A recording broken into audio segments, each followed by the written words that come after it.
Everybody's got a story and other people want to hear that story. And you need to have that identity and that why. Otherwise, you're just another stale brand, I guess. Hey, my feel good friend. Today, I am super excited to share with you a conversation with one of my one-on-one content clients. Carryn came to me probably 5 or 6 months ago now with a struggle that I know a lot of people have when it comes to social media. Her and her husband, Brett, started a pod hotel. That's right. It's kind of like a mix between a hostel and a chic hotel space in my building, actually, probably almost 2 years ago now, right before the pandemic hit. And it was a crazy, crazy year for them. And she was one of those people who she kind of started posting on social media for their pod hotel, thinking that it was going to be easy, which I know I've had that experience myself. And I know a lot of you probably have as well.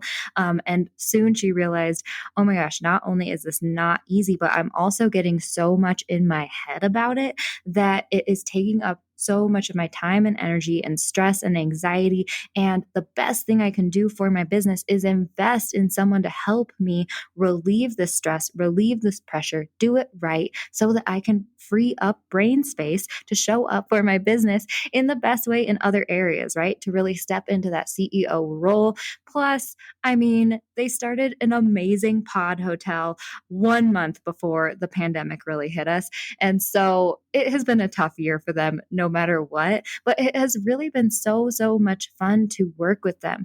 I absolutely adore Carryn and Brett and their story, their love of adventure and travel, and that their love of adventure and travel has really inspired them to create this business that they have created. I love their business concept. It is just so amazing. And I don't know about you, but after a year and a half of having to stay home and stay inside, I know that you have an adventurous spirit like me, and I am feeling the travel bug so, so hard. So a lot of Carryn and Mai's conversation has to do with the struggles of business, their experience traveling and what traveling means. And also, of course, the journey with social media marketing. And in Carryn's point of view, it's one of those journeys where you try it and you realize that you sometimes need to make the executive decision to step away from it, right? Which is not really a story that I've shared too much on this podcast. So I am so excited to introduce you to Carryn, my one-on-one content client. She is awesome. She has an awesome accent as well, just saying. And I hope that you gain some inspiration for your life, for your travel, and for your marketing through this conversation.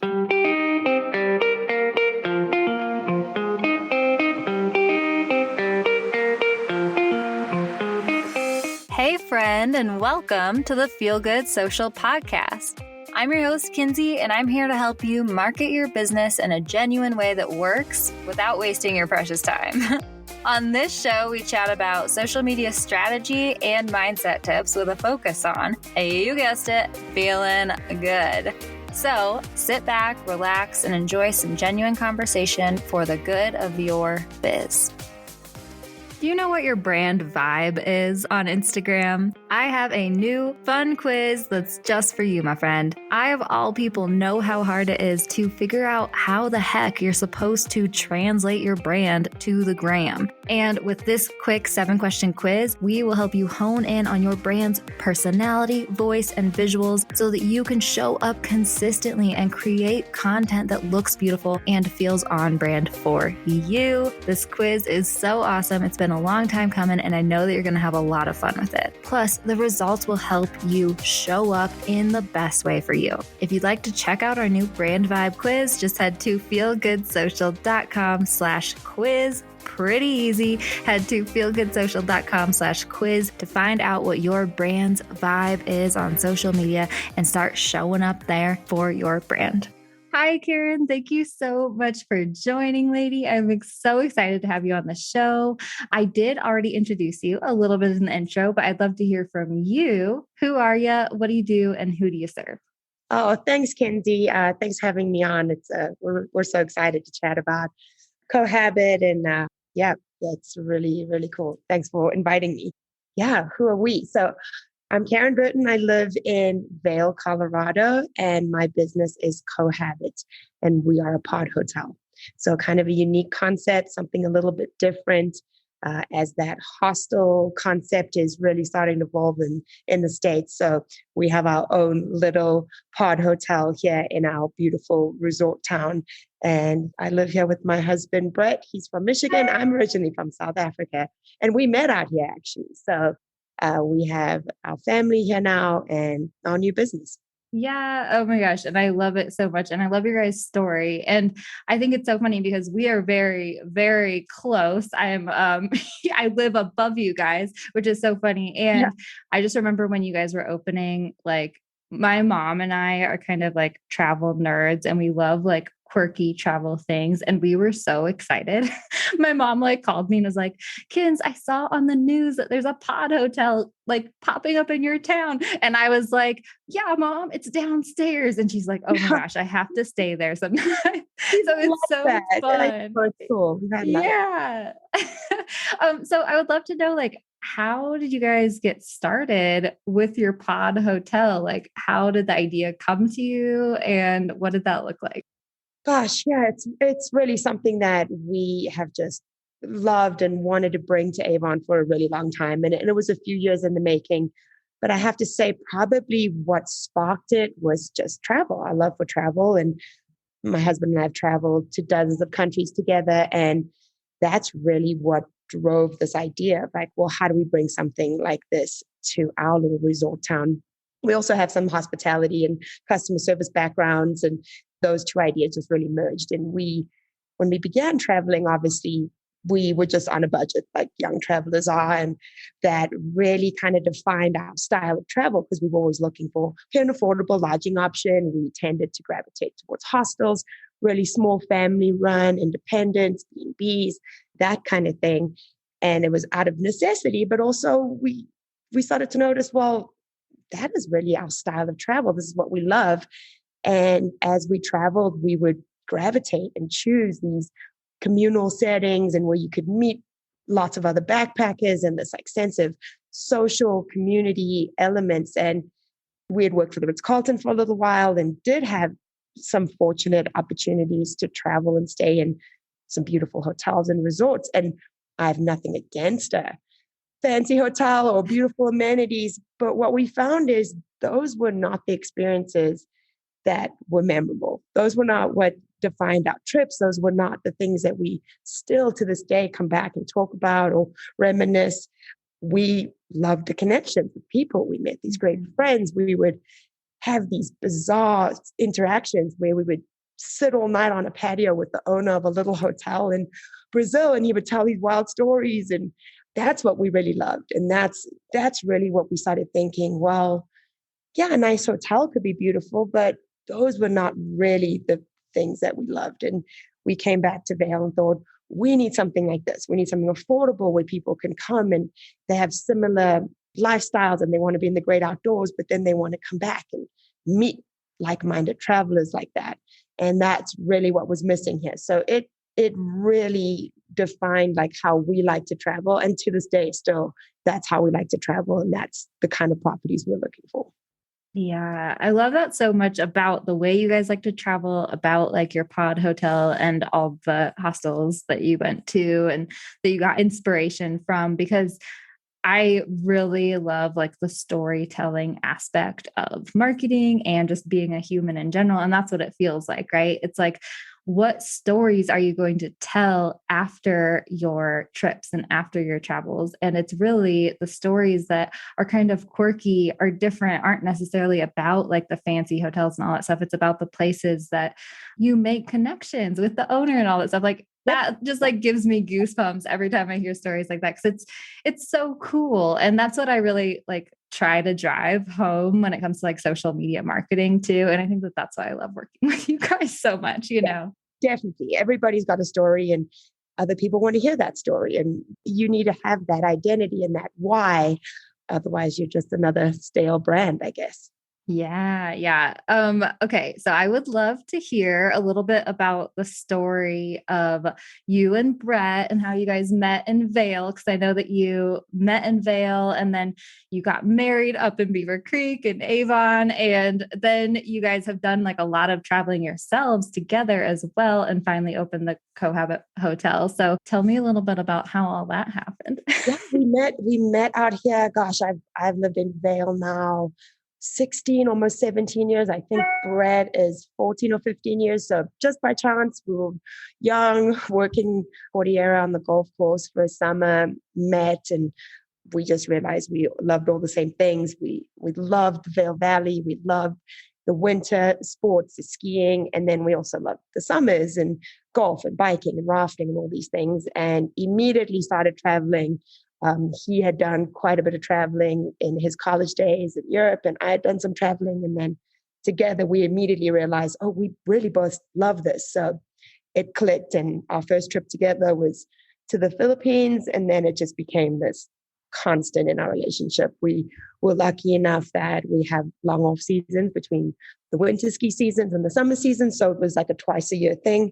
And it was so much fun because every season we'd say, okay, where's the next trip? And so yeah, we've done a lot of traveling and been to some cool places, and of course back to South Africa and done some really fun things, and just made this home. And now, yep, got married up here in Beaver Creek and started our family here, and then just recently our new business. So I think it's so cool how like traveling has just been such a big theme for both of your guys' lives.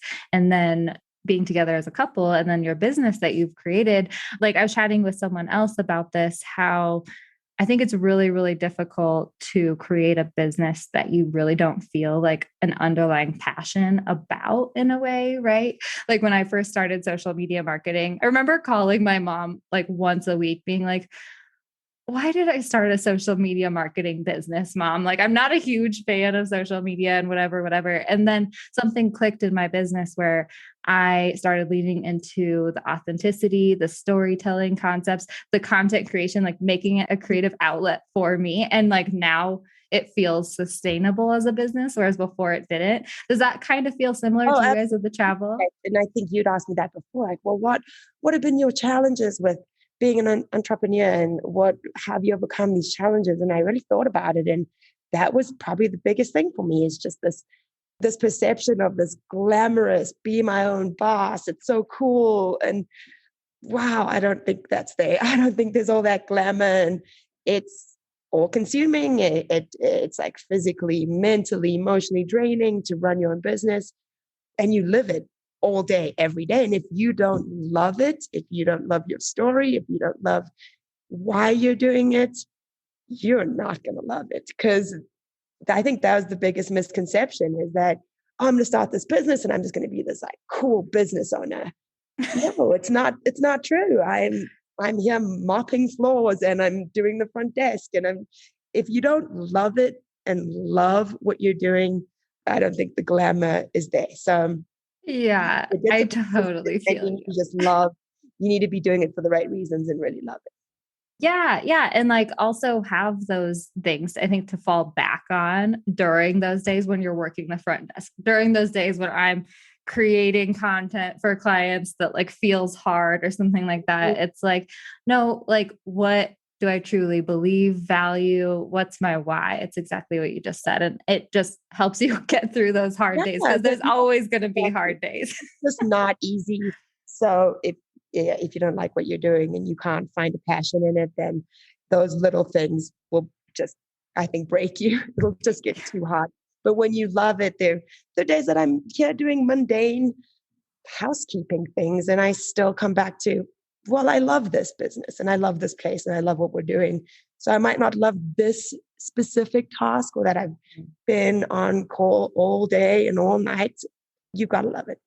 Yeah, I love that. Okay, lady, I really would love to chat with you about travels, where you've been to, what you've experienced, and also if you have any tips when it comes to traveling, because um, my audience, I think, is very similar to me, where after, a year and a half of being stuck at home, mostly inside, and we really have adventurous spirits and whatnot. Like we are all so itching to travel. So let's start with like, where are some of your favorite places you've been? Yeah. And I know that's a hard question. No, and it's time to get back out there, honestly. It's the one thing we really missed through all of this COVID stuff. And so we just took off on a trip just last month, and we we just like to pick randomly a lot of times. And we spent a few weeks in Belize. And yeah, I just say, get out there. If you're itching to travel, go and do it. Now, there's no better time with a lot of people being able to work remotely. Just do it. And unfortunately, we don't have that luxury since we're very hands-on business. But we can find time in a work-life balance where we can get away in an off season and really just unplug, disconnect, take that break, recharge. And because our business's life is travel, if we're still traveling and loving it, we're going to put that back into our business. So we think traveling is like part of the job, honestly. So gosh, some favorite places. That's a hard one. We honeymooned in Brazil. So we spent 5 or 6 weeks there. That was incredible. That's one of my all-time favorites. Mm-hmm. Of course, Africa is always going to be close to my heart. So we've done quite a bit. Central, sort of sub-Saharan Africa, South Africa, beautiful. We love Southeast Asia.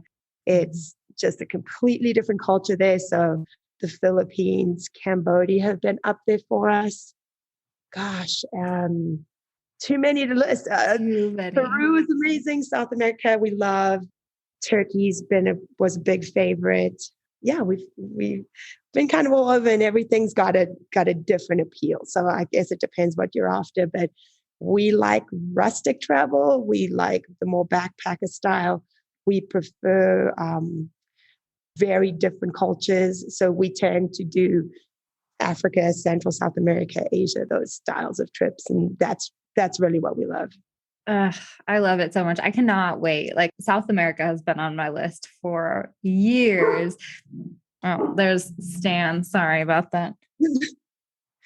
Okay. Sounds like he liked South America too. He was on board with that one. Yeah. And you know what else I love too is like, well, firstly, I mean, the Vail Valley, like we live in such an amazing place to visit too. Oh, and I love a destination. Yeah, we're a big travel destination. Yeah. And I love you guys, like, it's what you said about like having a late night conversation with your host in Brazil or whatever it is. Like you guys are the same way, like I love that you created this pod hotel and you are able to speak to your guests about all the other places that you've been. And I think that that's one of those great things about traveling, is like being able to chat with people and say, oh, we went here. This is what you should know. This isn't what you should know, or this is what you should avoid, all those things. Absolutely. It is the great connector. It doesn't matter if you've mostly traveled locally, if you've traveled every continent, it doesn't matter. If you have a love for travel, it is genuinely what connects you with other people that love the outdoors and travel and different cultures. So that's a really important part of our identity and our job, I think. For sure. Okay. So I would love to know, in all of your travel experience, what are some of like your favorite tips to share with people? Okay.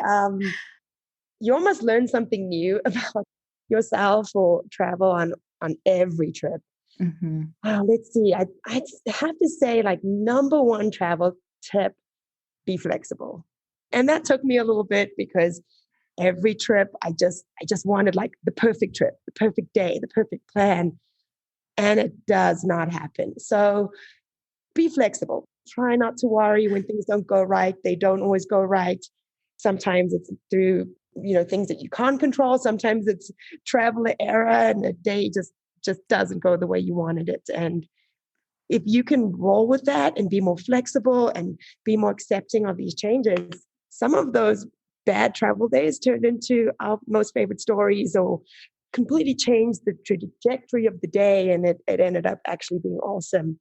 So if you don't hold on too tight to the notion of what needs to be perfect, you can experience a lot more fun things. And we've had weird stuff happen like that. We were in Machu Picchu and we were hiking up finally into Machu Picchu for the sunrise, like the big culmination of our trip. And Our guide oversleeps, doesn't wake us up. We have to get up at 4:30. We're so late.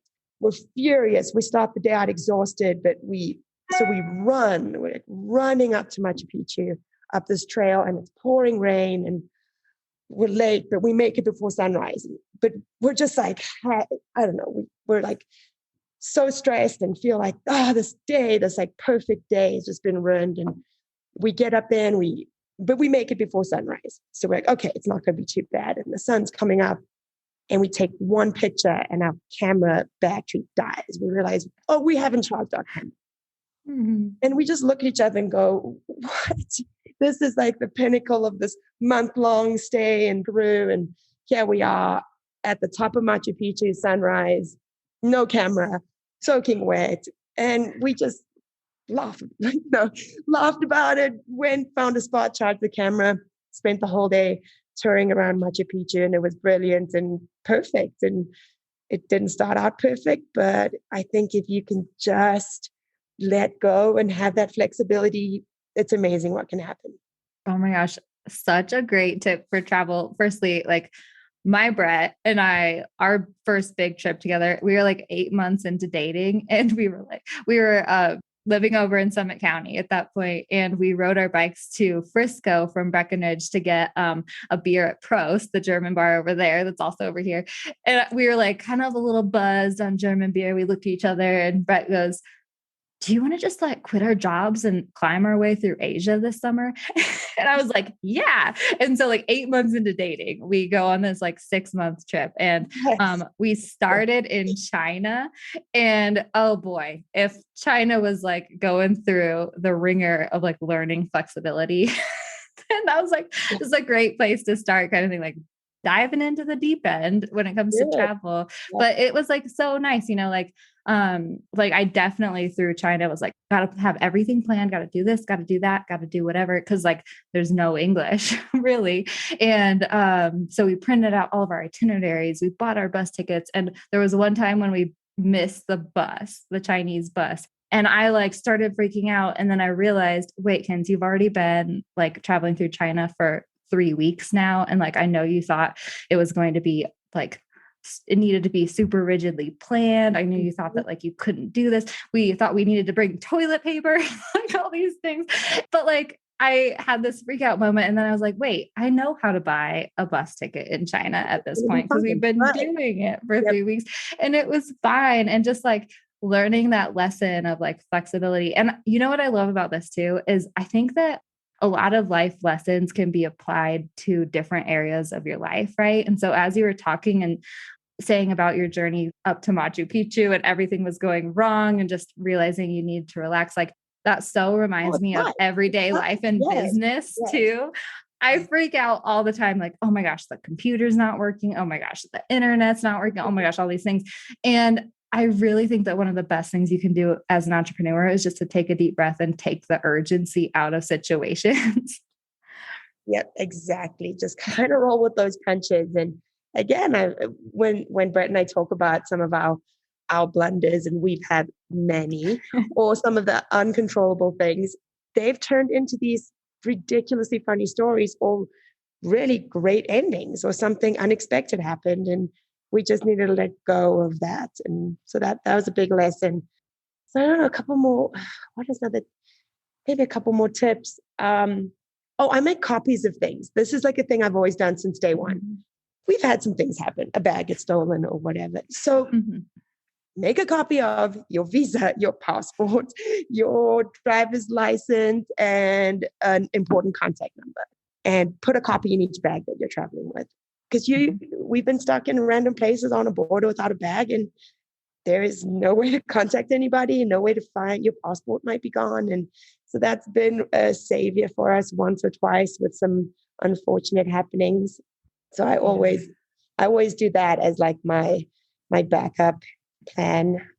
So smart. And then really, I think, this won't be a surprise to any seasoned traveler, but pack light, and then pack lighter, and then pack even lighter. I don't know how long it took me to realize that when I just have this in my head, well, I'm just going to bring this one cute pair of heels because I know I'm going to want to go to this nice. No, you're not. No, you're not.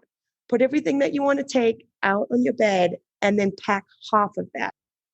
And you don't need the rest of the stuff. You just don't need it. And the lighter you travel, the happier you are. I'm telling you, fighting an overstuffed bag for 6 weeks is probably the worst part of your trip. And you bring more stuff back than you take. So pack light, pack light. And that probably segues into the luggage. I'm big on how to travel, what bag, what luggage. And if you're a seasoned traveler, you probably have your system down. I am a big backpacker, but I've also found like a happy medium. So we travel with a backpack that's got the full suspension thing, but it's also got the wheels. So this isn't an Osprey plug, but they have one of the best bags on the market. Full suspension backpack. You can carry it forever, just like a hiking pack, but it's got a retractable handle and wheels. So when you're in an airport, when you just physically can't carry that bag anymore, it wheels. And then when you're on a beach or a cobble street road, it's a backpack. So find the perfect travel pack bag that suits you. And that's a game changer. I love that Osprey plug because it's so true. Like during Brett and Maya's like big trip to Asia, oh my gosh, did we learn that lesson? Because like, and we shouldn't have brought so much stuff. I mean, in Southeast Asia, it's not like we need winter coats or anything, but like we had to bring his camera gear, he has like this giant camera that weighs like 20 pounds, I swear. And he needs that. And I need my camera stuff. And then we each need kind of like our clothes. And it was a 6-month journey. So like, I'm giving myself a little bit of grace for thinking that I needed that much, but that's a big trip. But you need the same amount of stuff for a week that you need for 6 months. I just believe that. You do. And you should have seen us like coming back. Cause of course we brought more. So we bought a whole suitcase set over there. We had our friends come join us, thankfully, for like the last 2 weeks of the trip. And so we're like pushing our bags off on them. Oh, hey, can you take this? Oh, hey. But like literally we both had a backpack front, back, both had wheelie bags. Like it was. Oh, I love those people. I love seeing them. Like, oh, that was me. Somebody's like down a beach with these wheelie suitcases. I mean, oh my gosh. And like the wheels are I loved that tip about the wheelie backpack too, because that was something we ran into. I'm 38. I can't carry a backpack for 4 weeks or whatever. There's just days when you're like, okay, I need the wheels. But I'm also not the hard-sided suitcase wheel type of traveler because we don't travel like that. We're on the go a lot and we need backpacks because we're moving around. So yeah, I think the bag is a big one.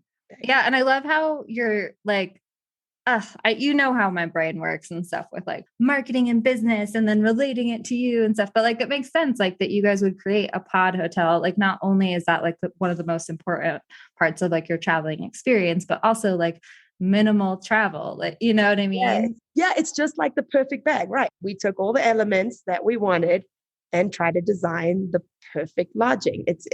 I love when something is just perfectly designed, just like that bag. That is exactly what we need. It's functional. Yeah, that's the pod hotel. And it originated from this like hostel concept. But as we got older, we thought, okay, well, what do we love about hostels and what do we not love about hostels? And what we didn't love about a hostel is sometimes you don't want to be in a room with 10 or 20 bunks. And so that was part of our out of our concept, how it kind of just changed and we kept working on it and fine tuning it. And it came out, well, we want a hostel, but we don't want hostel bunks. So how do we fix that? How do we build this? So we designed the perfect lodging that we think how it should be, where it has all the elements of a hostel, all the social components. And then it's got this kind of privacy and security and little upscale of a boutique hotel where you have this private sleeping pod and it's just you and you can lock your door and you can feel safe and secure and have this little bit of privacy without compromising the hostel feel. So yeah. And I love that. I want to talk to you about the pod design more in a little bit, because I think that it's so cool how you guys did that. But first, I kind of want to ask you about solo travel, because I know that you and Brett have traveled together, but also like you were a big traveler before then. And that's kind of what lights me up so much about you guys, like with your pod hotel style, is exactly that. It's like, solo travel. Like I'm, me now being a 30-year-old, like I wouldn't necessarily feel as comfortable like going to the hostels and Mhm. like, and it can be scary, especially as like a solo traveler woman to, Yes. go to a new place where you don't know anyone. And then you want to go to the hostel because you want that community environment. It's cheapest for, you as like a solo traveler, but like the safety element is kind of important to me. So tell me about like your experience solo I think traveling. it's so absolutely, and that nothing like this really existed for me. This is a newer concept. So when we did travel and when I traveled, yeah, your options were just a hostel, and you didn't always feel like you were in the safest situation. You are Mhm. in a room with a lot of people you probably don't know, and that was always a little bit of a concern for me. But you're young and dumb and invincible at that age, so it didn't bother me. But I think people are more aware of that now, and women are more cautious about it now too. So we've seen that Mhm. just with Cohabit over the especially last summer, just a lot more single women travelers. They're working remotely, they're social media influencers, they're doing these cool jobs, they're traveling and they're independent and they're not dating and they on their own quest and their own trip and they loved it. They would come here, they would feel like they could join in a community aspect and meet people. But if they felt like they needed to step away and have a little privacy and security and have a door that locked, and we had a lot of people comment on that, especially single women travelers, saying, this was really ideal for me. I've been in a lot of hostels, mostly safe, but Mhm. you don't always feel that. And so that was a big plus for a lot of single women travelers. Yeah, I love that so much. And I also love it too because of the digital nomad experience kind of thing. Like that's another thing is like I absolutely love one of the good things I think that came out of 2020, like one of the few good things, is that it really did open our eyes to the possibility of Oh working yeah. remotely Oh, and the being world a has changed. digital. Yes. Yeah. And like, and what I love about your pods and like your guys' concept is you make it so easy to feel secure with all of your work equipment, right? Like the computers, all of those things too. Like that makes me feel Traveling more with your comfortable. laptop, your expensive cameras, your camera bags. Yeah. It's important to know that you can lock things away. It's really safe. We have a lot of common areas around the hotel where you can find a spot to work, or you could just work in your pod and close the door and have that little bit of privacy. So we try and make it easy for people exactly in the digital nomad where they feel like they could work from here and then you're taking your lunch break and you're skiing for an hour or two or doing whatever it is you love to do. So we make sure we have really great Wi-Fi, really great connection, coffee, kitchen. You could work from here all day and then just be steps from your next little adventure if you need a midday hike, if you need a happy hour drink at the bar. We're centrally located. We have beautiful outdoor activities all around us, right in the middle of Avon, which makes it great for socializing. But then you also have this option like, okay, I know I can get work done in a nice quiet space. Even though Yeah. we've never been the digital nomad, unfortunately, I wish I could have lived that life. But we know that that's important. So we really try to fine tune that element. Yeah, I love that so much. Okay, well, now that we're on to the topic, let's talk a little bit about work-life balance in a way, because Ah, I know how hard that can be. And especially for like adventurous souls like us, right? It's like, it's hard to balance work and play when mostly all you want to do all day is play. And it's like right mhm. outside our door and very, very easy. So, how do you navigate that? Oh, it's so hard, especially because we're in our first year of business. So even more so, it has been all consuming. And we know we have to kind of live and breathe this for a little while in its infancy and get this brand going. And then, of course, COVID. So it was pretty much the year from hell. So it was not an easy year. We did not get a lot of downtime. And we have two young kids. But I think you've got to prioritize it and Mhm. make it a priority if you want to be successful in your personal life and in your professional life. You're not going to make it if you can't strike a balance. And that is pretty much our biggest challenge day to day. But just like this spring, we just decided we're taking this trip, we're booking this trip, we need these weeks off. we want our kids to travel. We want to instill that in them where they can develop this love of travel. And so, yeah, just book the trip and go, and the balance will come if you make it. So that's important to us, and it is a constant struggle, but we try our best, and we definitely disconnect. When you're traveling, when you're on vacation, we make it a priority. You can set that outgoing message, you can set that voicemail. This is when I'm out of the office, and people respect that. People respect it, and they get it, especially in our business and in our town, because everybody we know is traveling and loves to travel, and we live in a resort, and most people get it, and they know, yep, you're taking a spring trip. My husband's in real estate, so his is a little more tricky, but we would define that time. Okay, we're going to be gone for 3 weeks. There's an hour each day that he might need to just respond to emails. It's to compartmentalize it so that it doesn't overflow and take over your whole vacation, and you come back feeling like you didn't take advantage of this trip of a lifetime. So I think it is just being really good about setting the expectations, setting the boundaries, and unplugging. Just disconnect. Yeah. And you know what I love about what you said, and this is like why I get so excited about you guys and traveling and all those things, is I do think that proximity, it makes it easier in a way. Like, people who live down in Denver, it takes them 30 minutes to get out of the city minimum, probably, you know what I mean? But if you can, try the work remote thing and put yourself in the environment that you want to explore and take a break in and all that stuff, it's way easier. I was laughing because a lot of times last summer we were talking about how to release energy and what self-care looks like. And I think in the online entrepreneur space, a lot of people talk about morning routines. For me, it's usually a midday routine, a midday just run, or like hike or something like that. And that's not possible for a lot of people, but it's easier if you're in a location where you can just set aside an hour during your lunch break, and it's not going to take you an hour to get to the mountains. Absolutely. You can just go out. We do tend to forget that. We do tend to forget that that component. It's so important.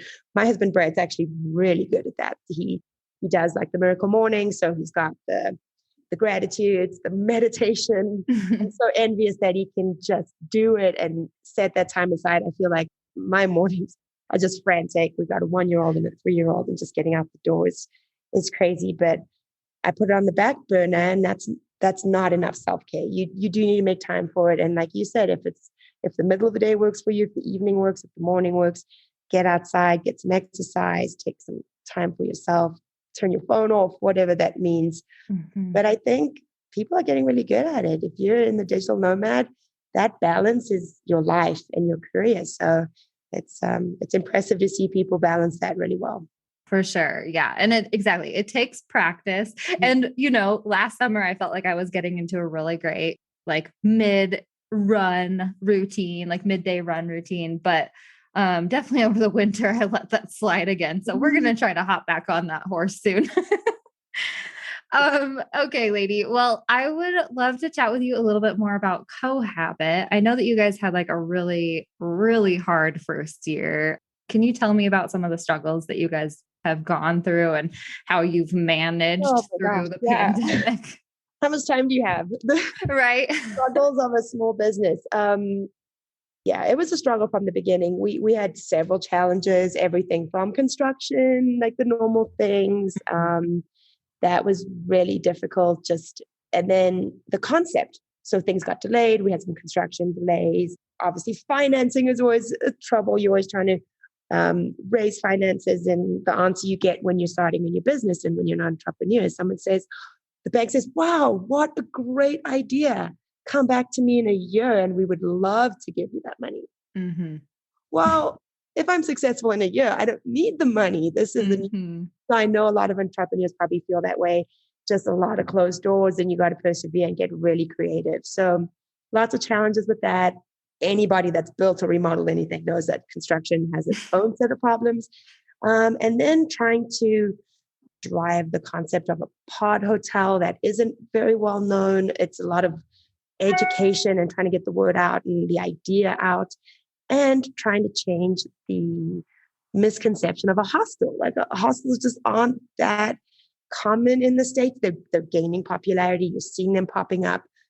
But a lot of people have this negative connotation. If you haven't traveled a lot and stayed in hostels around the world, your idea of a hostel is kind of this dirty, not so safe, not enjoyable experience that you do in some weird countries. I don't know. There isn't that.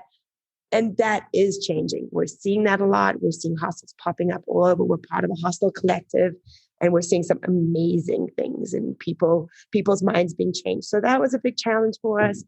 And then, of course, we opened our doors February 14th of 2020, and we closed our doors 3 weeks later. So that was our biggest challenge. Really tough year. So it almost feels like we're relaunching, which has been very hard. It's hard to stay upbeat and optimistic and motivated when you've had a tough year. Everybody's first year in business is going to be hard. I don't think we could ever have imagined it would be this difficult. So it's, we're just hanging in there, trying to survive. Yeah. You guys have done an amazing job. And it's like the universe has been throwing things your way that have been so difficult to deal with. But I do think that I am like optimistic about I think that coming out of the pandemic, I know that I'm feeling the travel bug right now, like hardcore. And I think that this summer is going to bring some good things, I think so. Yeah. Okay, lady. So I always end up getting to this point in the podcast interview and being like, oh yeah, we should talk a little bit about marketing because it is a social media marketing podcast. So tell me about your journey with marketing and has there been anything? Yeah. You mean my love-hate with marketing? Just I know. And I started out like everybody. Oh, I can do it. I can do it all. I can do it all. I don't have a big budget. So I'm going to do it all. I'm just going to build this thing and people will come. Well, no, that's not true. You do have to build an amazing product, but you got to get the word out. And that's been our biggest challenge. When you don't have a huge marketing budget, you think, well, I'll throw some things on social media, on Facebook, and thousands of people will come. And so I started out doing it on my own and very quickly realized either I just wasn't doing it or I wasn't very good at it. And I am not very good at it. And I don't really enjoy it. And I don't really get it. I don't love social media. I don't love the marketing, but I was trying to battle my way through it. And seriously, it was the most stressful part of my day because I knew I had to come up with these concepts and everybody's talking about make it original and make it consistent and understand all the hashtags. And honestly, I just couldn't. And, that's how you and I came to meet. And honestly, my biggest advice is hand that off, delegate that job, give it to a professional, let somebody else handle it. If you don't love it, if you don't understand it, like me, I don't spend a lot of time on social media, but it is key to your business and it's key to our business, especially with how we're trying to be the social, a hostel, that concept. So my biggest challenge was then I just wasn't doing it because I didn't enjoy it. And I was so terrified of it. And days and weeks would go by and I wouldn't put any content out. And then I wouldn't put any content out and that would stress me out even more. And I'm like, now I don't know what content to put out. So, marketing has been probably my biggest challenge. And that's why I was like, Feel Good Social, I'm done. I'm handing this off. And you've just done an amazing job with it. So, and I see the post and go, whoa, that's cool. That's that's us. My private post. What? So that's just like the highlight of my day. And it frees up time where I need to be focusing on other ways to drive my business. Yeah. I love that you bring that up because honestly, a lot of the people that I bring on here, they're still doing it themselves and they're giving tips for how to do it themselves. And that's often what I talk about. And it's part of what I teach to down to earth entrepreneurs and stuff. But, there are those people like you guys. And actually one of my other one-on-one coaching clients, she started as a one-on-one coaching client and she quickly, I talked her into just handing off her social media to me because exactly there's some people who do a decent job with social media. I'm so glad that you brought up that you thought you could do it and you thought, oh, I could slap some stuff up on Instagram.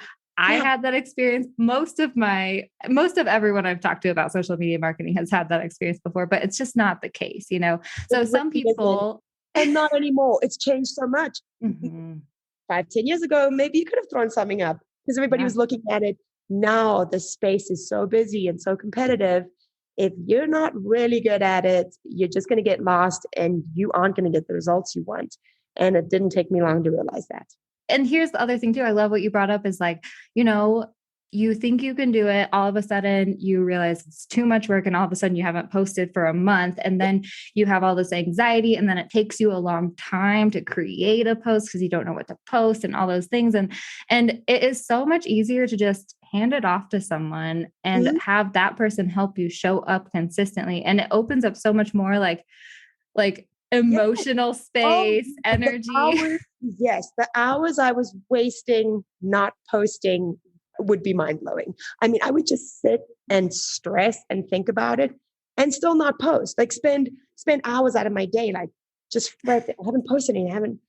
So then you roll that into an opportunity cost because every hour of your day has an opportunity cost. So my biggest driving factor for that was I can't afford to outsource this. I need to be becoming an expert and doing this myself. Well, I was spending hours stressing about it and still not posting because I had this paralysis, and then it would consume me and I would leave work and still be thinking about it. So I don't even know how many hours it took out of my day. And then what could I have been doing with that time if it was just done, handed off, professionally curated, done? Yeah. I totally feel you, lady. And like that happens to the best of us too. And then also, I mean, I've gone through the gamut of all the experiences when it comes to social media. So I've been there myself, like, especially in the beginning when I was working and Feel Good Socials content. I do think it's always a little harder to do your own content than content for someone else. But also there's like the wasting hours and hours stressing about it. And either you don't post or you post. And then all of a sudden it's like kind of crickets, or it doesn't get like as much engagement as you wanted. You're like, I just wasted all that time and I still put the post out there. But like that's what I always try to explain to people is like, social media is like a long-term game. You know what I mean? It's about showing up consistently with valuable content and all those things over time, Right. Yes. And when you're doing it yourself, you're too personally attached. So you have, you put out 3 days, not a whole lot of action or likes. And you think, well, what? Nobody likes this. I'm doing a terrible job. I don't know what I'm doing. I hate this. And you feel terrible about it.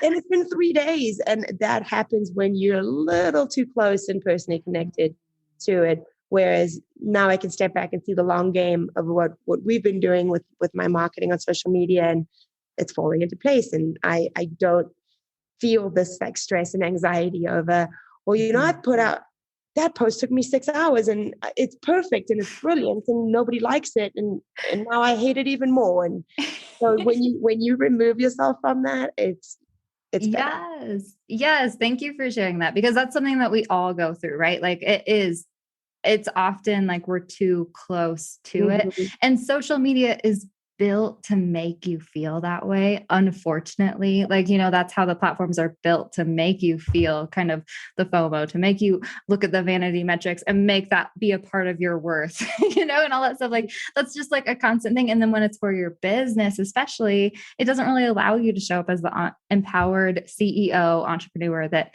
you really like should be and want to be and need to be in order to, create a thriving, sustainable business. So thank you so much for sharing that, lady. I appreciate it. Can you please share with everyone where they can connect with you guys, find out more about the pods? Because I know they'll want to do that. Please. I know. I always just direct people to our website, cohabitavon.com. You can see pictures. People just, what's a pod? I don't get this. What am I sleeping in? Go take a look through the pictures. We've got pictures of our communal space, our location, just what the pods look like, exactly what you're getting. So I always tell people website, and also for making reservations, just that's where you find us. And then of course, social media. We're on Instagram and Facebook as of now. So Cohabit Avon is our Instagram and Cohabit Hotel for Facebook. So you can find us both the spots. Thank you so much. And yeah, I'll definitely link everything in the show notes. I'll probably throw a photo of the pods in the show notes too. So Okay. thank you so much for doing this, Carryn. I really appreciate it, lady. Thank you, Kinsey. I appreciate your time. That was really fun. Well, there you have it, my feel good friend. I am so excited that you tuned in this week. Thank you so much for joining us as always.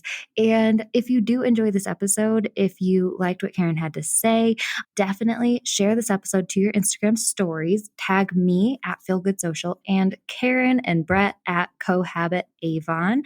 That is the name of their pod hotel. And hey, if you're interested in traveling, working in a nomadic way, digital nomad or whatever they call it, the Cohabit Pod Hotel is honestly an awesome, awesome place to do that from.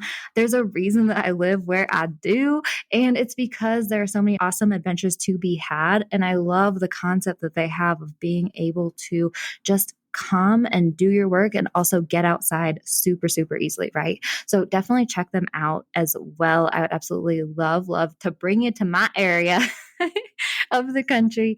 And my friend, I hope that you just have a wonderful rest of your week. I will catch you next time I catch you. Thanks so much for listening, my friend. For show notes and a whole lot of other awesome freebies, visit feelgoodsocial.com. Simply go to feelgoodsocial.com for all the goods.